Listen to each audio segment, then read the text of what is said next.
into that as usual. For those of you that are watching on YouTube, please subscribe to the channel, like the video, and share it if you can. And for those of you that are listening on Spotify, Apple, or any other podcasting platform, please follow, give us a 5-star review if you can. It really helps with the algorithms. But let's move on now to the previews for next week or this week. Already started, both in Europe but also in the Premier League next weekend. So we'll start with, I guess, the earliest game, which is Sporting against Arsenal, which is a funny one. That there's a link there. Old Ruben Amorim's former team, who beaten us a couple of times and also injured us a couple of times, coming up against Arsenal away for us. So it's at Sporting's ground. How do you see this one going, mate?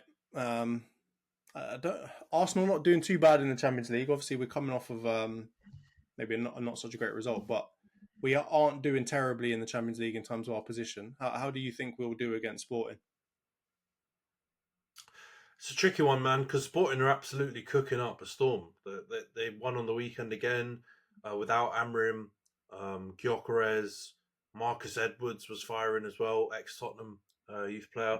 They've got some good players. And that stadium, you can just ask second, mate. Ask Pep. Yeah. Ask Pep what it's like going to their stadium, because they absolutely tore City to shreds. And I know with more evidence that we've seen recently, it doesn't take an amazing team to do that if Spurs manage to slap them up. But Sporting were good, man. And I think it will be hard. I think going to Portugal is one of these underrated away trips that people don't talk about. It's difficult, bro. Porto away used to be difficult back in the day. I think you guys went there last season and it was difficult for you guys. I remember, I think they scored a last minute goal and beat you. Benfica away is hard, so there's no reason for me to believe Sporting's not going to be difficult either. And one thing I will say is you're not doing badly in the Champions League, but if you get a bad result in this one, you're firmly going to be back in with the pack. No, well, I think you'll still qualify, but you'll just go through the middle block. Yeah, it'd be like a second place finish.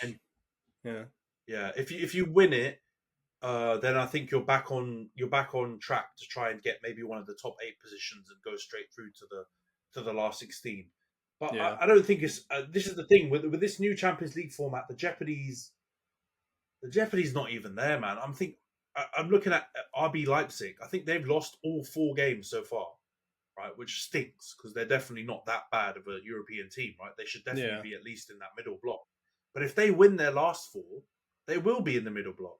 So the jeopardy's not even there. You could literally have an all-time stinking half of one of the qualifying of this group stage and then still get through. So, I think it's going to be a really difficult game, man. I'm actually going to go for a Sporting win, but I think it will be really close and I could easily see it being a draw.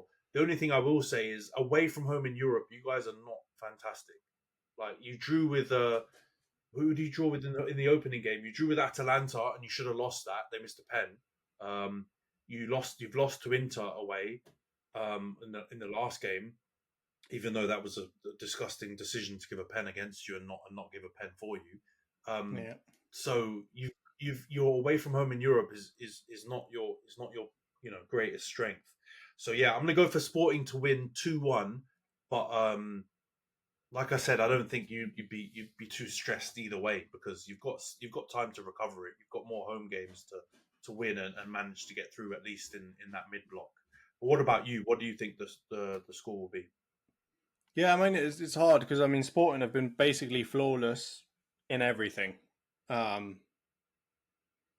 Whether it's against a slightly worse competition in the Portuguese league or bloody Champions League football against Man City, PSV, Lille, etc. I will say that the Champions League, apart from Man City, has been a little bit of an easier run-in. They've had like bloody Sturm Graz. Who else is there? Lille. Like these aren't, in my opinion, the strongest teams that they're going to come against. But obviously they put City in a spliff pretty easily. So I'm in 2 minds. But you know what? I'm going to back Arsenal. I'm going to go for an Arsenal win. I'm going to say 2-1 Arsenal. And I just think that this is going to be maybe the beginning of a decent run for us. And I think obviously Sporting give away chances, right? Like, I mean, against Man City, there were chances, right? And Man City probably should have scored. But from my point of view, we are usually better defensively than they are. So I think we will give away fewer chances than Man City did against Sporting. Obviously, Gyökeres, if he gets a chance, we're going to be in trouble. But I also feel like Gabriel and Saliba are the right kind of defenders to deal with a Gyökeres type of striker. We've seen him, we've seen us do it, those two do it against really good opposition previously. I don't think he is necessarily the type of striker that causes them as many problems. And in saying that, I know that he'll go and bang in a hat trick tomorrow or something, but I'm just going to say that generally that profile of striker, I feel like, is in Gabriel and Saliba's wheelhouse, if that makes any sense. So if they are going to get joy, I don't necessarily think they're going to get it from him. They might get it from one of their 2-10s. So we'll see how things go, but I'm going to go for a 2-1 Arsenal win. But let's move on to Man United against Frodo Glimt and that, the Lord of the Rings Dons that you're playing. This is at home for Man United, so it'll be Ruben Amorim's first Old Trafford match as manager / head coach of Man United. How do you think that one's going to go? Surely you've got to see a win coming from this one, right? Yeah, I think it's a great fixture for him to have as the the second one after that Ipswich game, just because I think we need to try and get all the kinks out as soon as possible, and I think these first 3 games that he's got as head coach, he couldn't have asked for better, really, to be honest. Ipswich away, I know they're much, they're the best of the promoted teams, and they gave us a good game yesterday, but you could see, even with players not understanding the system, we had enough quality to at least get a draw, and maybe could have got a win as well. And I think with Bodo Glimt, you're going to have a similar scenario. Like, they're going to be a good opposition to give us enough of a test and offer a training ground kind of opportunity in terms of getting the system and the style of play ready. No, honestly, I mean it. I'm not, if we were playing, I don't know, Leverkusen, or I know they're not even in the Europa, but let's say like one of the better European teams, even like the Fenerbahces and who else have we played recently? We had a couple of tough away games where we drew them. Yeah. If we had one of those games, that would be rough. I could imagine us taking the L, trying to practice a new system and style of play in that kind of atmosphere and in that kind of scenario. But Bodo Glimt offers a good opportunity for us to, as Ruben Amorim keeps saying, get data on the players and see them in the positions and see how they're performing. So I think they'll give us. A really good game. I don't expect it to be a whitewash. I expect them to still cause us issues, and for some of our players to still drop clangers and stinkers and not perform the best. But I do think we'll get the W, and I think hopefully we'll see, us building on the performance against Ipswich and still being compact but creating chances and the players getting used to the style and the ideas that Ruben Amorim's trying to give them. So I'm going to go for United to win 2-0, but I think it won't be smooth sailing, and there will definitely be moments where I'm frustrated and United fans are frustrated by us missing chances, making the wrong decisions, because I honestly think that's going to be the thing that's going to take us the longest to eradicate, and will probably cause Amorim to look more to the transfer market or to the youth team to correct, is us being able to make the right decisions, because I don't know if you can teach that into someone or train that into someone. I think they either have to mature and then start to understand and gain more knowledge football wise, or they don't, and I think that's something you can't predict. So yeah, I think especially with such a sheer, like a large amount of players, right? Like, it's hard enough teaching one player, not teaching all of them. Yeah. But yeah, so you said you're going to go for a 2-0 win. It's weird, right? Because Bodo Glimt have had a weird one so far, because I swear they beaten like Porto, like in the first week of it, they beat Porto, and I think they beat Braga away as well. But then they've lost the bloody carrier bag, and you're just like, what the hell is going on with these guys? So I don't know. Like, it's a weird one. Like, if of any team, Man, like if you're a small team or maybe like an obscure team go into a big team, of any of the ones that you want to go to, Man United's probably at the top of that list, right? In terms of your form recently, right? It's one of the places where you think you might be able to get a result. But I feel like under Amorim, you're gonna be a much harder team to play, right? And I think you saw it in the Ipswich game. Like you give up a couple of opportunities here and there, but you do need to be really clinical. You're not going to get loads, and Onana's going to be. He's looking like he's going to be an absolute nuisance to try and get past. So I don't know if they've necessarily got the quality to beat you. So I also think it's going to be a Man United win. I'm probably going to go for. I'm going to go for a 1-0 Man United win.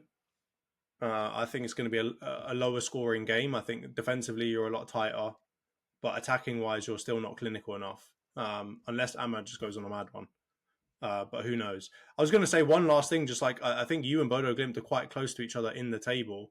Where do you think this puts you if you do get a bad result? Like I think they're actually a little ahead of you. They're like 12th and you're 14th or something. But where do you think it would put you if you don't get a result? It's just, the same applies to what I said to you guys in the Champions League, right? Like we've had 2 draws, 2 wins. We've still got a really good shout to qualify in the top 8 if we win our remaining home games and get positive results in the away games. I think you've only had 1 win, mate. You've had 1 win and 3 draws. Have we? Oh yeah, because we drew at home to 20. That's right. Yeah. So but even in that scenario, like if we win the couple of home games that we've got, and I think we've got some on paper slightly easier away games left now. I think the first 3 games we had were like the toughest ones that we had in the whole 8. Yes. So you've got easier games from now on out. Yeah. So even if we finish with, let's say, like 5 wins and 3 draws, or 4 wins and 4 draws, we'll at least be safely in that mid block and qualify through to the last 32 and do the playoff. But I think we should be aiming to try and get 4 wins now in these remaining 4 games, and then I think if we do, we probably will sneak into 8th or 7th or something like that, and manage to qualify directly. So I'm not that bothered. I think if we draw this game, it will severely damage our hopes of automatically qualifying. But even then, I still think we'd easily qualify for the middle block, because what is it, like 9th to 24th or something all qualify. So we'd have to be monumentally shite to not qualify from this group. Yeah. I mean, so I think it's all quite tight in the middle, right? I think this is where teams start to really separate themselves, because I think you and 4 other teams are all on 6 points. And then there's 5 teams ahead of you that are all on 7 points. So, I mean, if you get a win here, depending on other results, that could put you up to like 9th. So, and that would be nearly the top group of the first 8 teams. Yeah. So you've got some decent fixtures from now on out. I think Bodo Glimt, then Victoria. Then you've got Rangers at home, actually, which is not so bad. And then you've got FCSB. So these are your easier fixtures, but it's just going to pile on the pressure a little bit to actually make sure you get results at all of them. But it could also be a nice little punching bag kind of test for Amorim, right? To have some of the more difficult games out of the way. Good. Yeah. No, anyway, let's get on to. I think the way the fixtures, fixtures have landed is good for us. Yeah. No, I think it's kind of like Arsenal start to the season. It seems like we had a lot of like harder games coming up, and then now we've seemed to have a pretty good run from now until the end of the Christmas break. So yeah, it's funny how the fixture and the way that fixtures are chosen can really have a complete different effect on the way your season looks. And so it really can be difficult to balance out how you judge things based off of that. So, but anyway, let's move on to West Ham Arsenal as the first kind of Premier League game of the weekend. This is going to be at West Ham's ground, so it's not the easiest game for old Arsenal.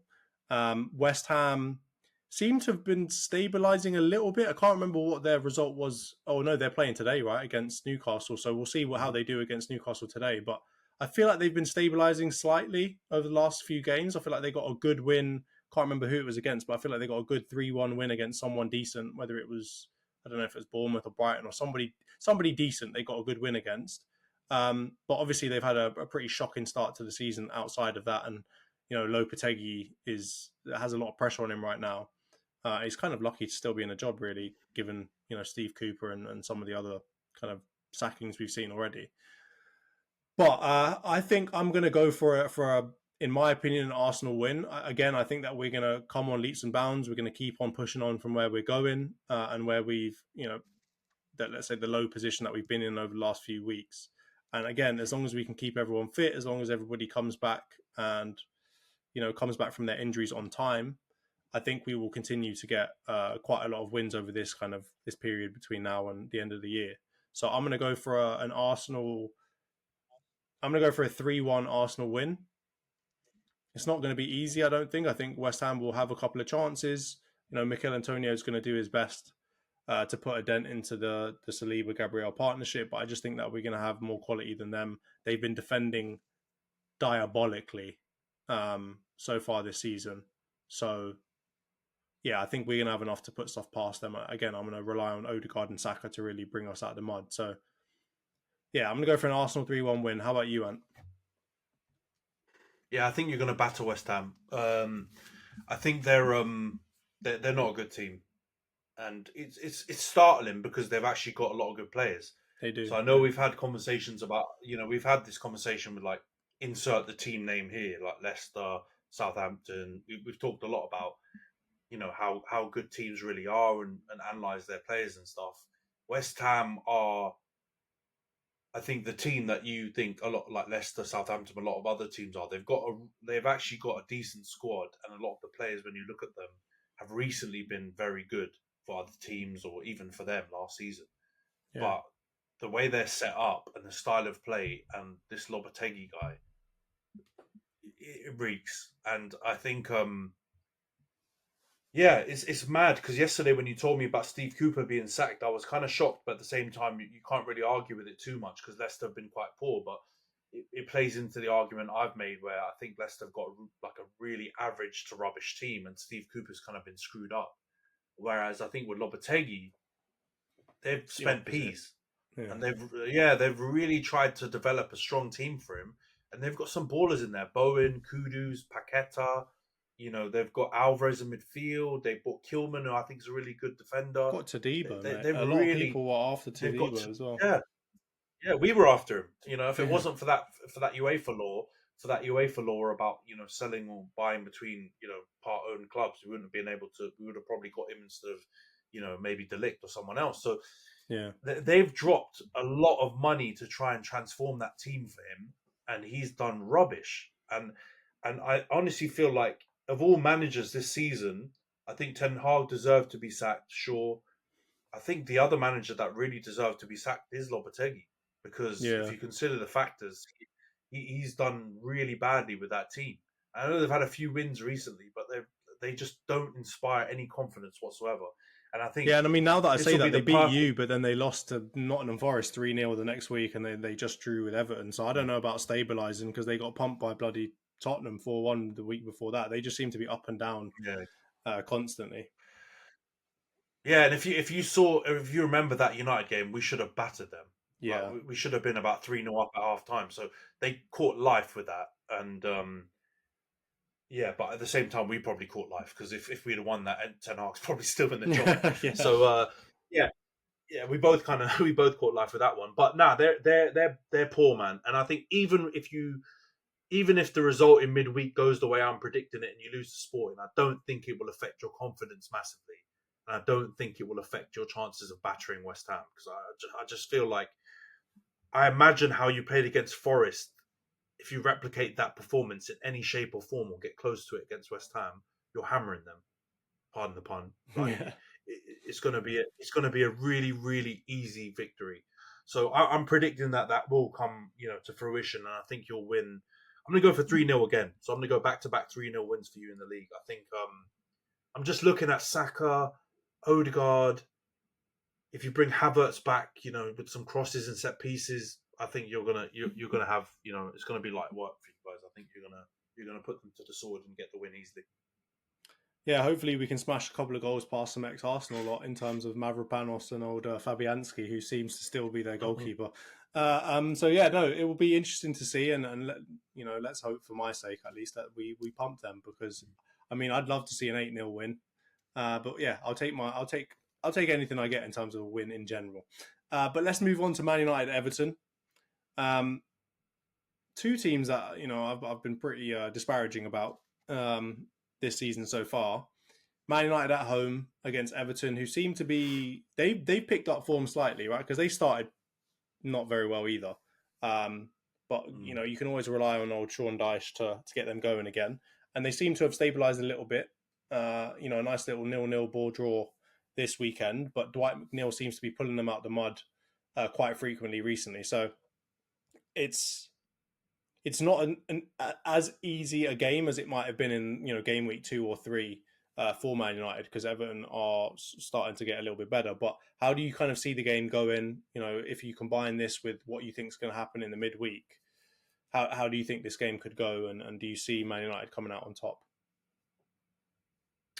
Yeah, so I think this, again, like I said earlier, I think this is a good fixture for us to have next in terms of the Premier League. Not because I think Everton are a bad side. I think they're actually okay. And I was quite surprised to see them lose so many games at the beginning of the season. But I probably was a bit naive to think, be surprised by that, because Everton, pre-Dyche, now during Dyche era as their manager, they are quite a streaky team. So they go through runs where they lose loads of games, and then they'll go through runs where they just get wins and when you least expect it. I think last season they beat Liverpool. They beat a couple of teams back to back, and it was what the hell's happened? Because before that they looked really bad. So at the moment, like you said, they're looking a bit more stable. They're looking like they've kind of found a bit more balance, and the new players have been integrated, and things are a little bit more settled. So yeah. I don't expect this to be a walkover. I don't expect us to be at the stage with the new style of play and the new ideas and the players coming back and stuff like that at a point where we're going to really click and things are going to be, going to be easy for us. So I still think it's going to be a game where you see people struggling, people adapting, people learning on the job. Like Amram said yesterday in his post-match, people still kind of looking a bit confused and overthinking, and having right? too much, mentioned, too much in his head, and I think you'll still see some of that, but I think the individual quality that we have should be enough to get us over the line against Everton. I don't think we'll get a clean sheet. I think they generally always find a way to score. I think last season they didn't, but a couple of seasons back, they either got draws or scored at least a couple of goals against us and made it difficult. So I don't see us getting a clean sheet, despite Onana's best efforts. But I think we'll get enough.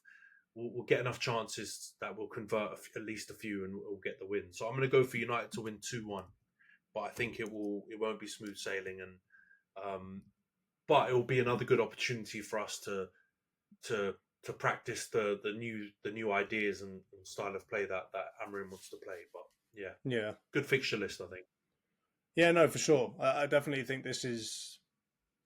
it's the best you could hope for a new manager in terms of fixtures coming in, right? You don't want to be having bloody Liverpool and Man City straight off the bat, so it's good. And I think maybe that's part of the reason why they sacked Ten Hag when they did, right? Let's give Amram a proper chance and give him a proper way to bed in. So yeah, I think similarly from my point of view, I think you will win. They don't let in that many goals though, so I'm only going to go for a 1-0 because I think over the last 4 matches they've had three of those matches they've let in no goals. I think they let in one against Southampton. But they've drawn the last 2 0-0, and I think they drew the game against Southampton 0-0 as well. So they're not the easiest to put a goal past. And obviously, most recently they drew against Brentford, who are a good attacking team, right? They've scored a decent number of goals already this season. So yeah, I think I'm going to go just for a 1-0 to Man United. I think you'll put a goal past them, but I think defensively they won't. You won't have a shocker. And I think they're poor at scoring, man. Honestly, without Dwight McNeil, they've got no threat going forward, right? Beto finally scored a goal for them, and I felt really bad because I saw him come out in the interview and kind of almost cry because the fans have been getting on him so much. And I expected big things from him because when he first came on, he looked really good. But I mean, outside of him, that team is just void of any kind of attacking threat. Dominic Calvert-Lewin just still riding off them Gillette coattails. My man can't stay fit and can't score. They need to sack him off and get a better striker. But yeah, they should need to let Beto play. This is the thing with Everton. Beto is a prime Premier League striker. If you look at the size of him and the way that he plays, that is a Sean Dyche striker if I've ever seen one. And he does all right when he comes on and when he plays. Like, so the thing is, Calvert-Lewin's contract's running out. He's not re-signing, right? So he's ready to pack his bags and jog on. So why do they persist playing him? When he plays, he's rubbish as well. So honestly, I think you just don't play Calvert-Lewin. Send him to the under-21s. Let Beto start. Have the Chimiti guy on the bench, the youngster that they bought a few seasons back, and just go with that, because that's most likely going to be their future. And I think it's good enough to keep them up. Beto's not a bad player, man. He's every time he comes on, he's a nuisance, and he does score a goal here and there. And I'm pretty sure he would score more if you gave him a good run in the team. Calvert-Lewin is one of the most overhyped players I've ever seen in my life. He had a little purple patch one season, and now he's got all the Gillette ads and all the stuff like you said, and he's pants. So I don't understand that. No, I agree. I feel like him and Callum Wilson particularly just got like. I would argue Callum Wilson achieved more in terms of like goals and stats, but like they both got madly overhyped for a certain period, particularly Dominic Calvert-Lewin, and they've really not returned very much. And it kind of reminds me of like an NBA team that puts all of their stock into like their franchise player who's just crap, who's just like doesn't show up, is just not very good, and then they end up just being crap for the next 5 years or however long they've given him a contract. And it kind of reminds me of a bit of the Calvert-Lewin type of thing. Like there's other players they could have looked at, and from my point of view, he's just another one of those Everton English players that is just madly overhyped, up there with Jordan Pickford. So